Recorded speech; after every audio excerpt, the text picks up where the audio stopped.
Guys, যে কোনো mobile recharge করে কিভাবে ইনকাম করা যায় বা নিজের মোবাইল নিজে কিভাবে রিচার্জ করতে পারবেন আমি আপনাদের সামনে দেখাতে চলেছি। সো যে নাম্বারটা আমি ইউজ করতে চলেছি এই নাম্বারটা কিন্তু আমার হোয়াটসঅ্যাপও আছে। তোমরা চাইলে কিন্তু এখান থেকে এই হোয়াটসঅ্যাপ নাম্বারে কন্ট্যাক্ট করতে পারো এই আইডি, রিটেলার আইডি বা ডিস্ট্রিবিউটার আইডি নেওয়ার জন্য। গাইস, তোমাদের সামনে আমি 349 টাকা রিচার্জ করতে চলেছি এবং লাইভ করব এবং কত টাকা কমিশন পাই সেটা আমি দেখাবো। সো চলো দেখে নেওয়া যাক। তো আমাদের রিচার্জটি সাকসেসফুল হয়ে গেছে। তারপর চলো আমরা দেখে নিচ্ছি আমাদের কত টাকা আমরা পেলাম কমিশন।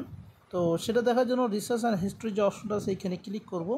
ক্লিক করার সাথে সাথে রিচার্জ সার্চ যে অপশনটা এখানে ক্লিক করলাম।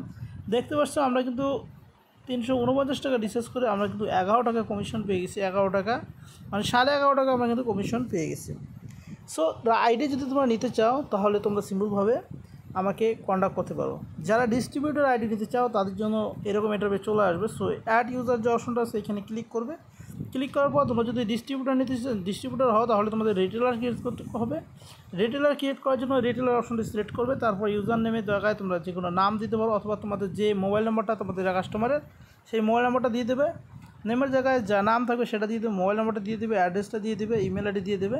তো ইউজার নেমটা তোমাদের সেম মোবাইল নাম্বারটাই দিয়ে দেবে এবং মোবাইল নাম্বারটা মোবাইল নাম্বার জায়গায় দিয়ে দেবে।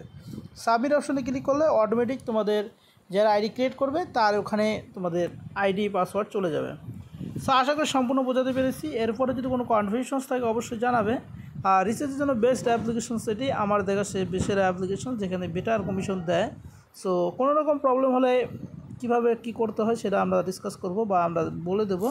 সো তোমরা চাইলে জয়েন হতে পারো।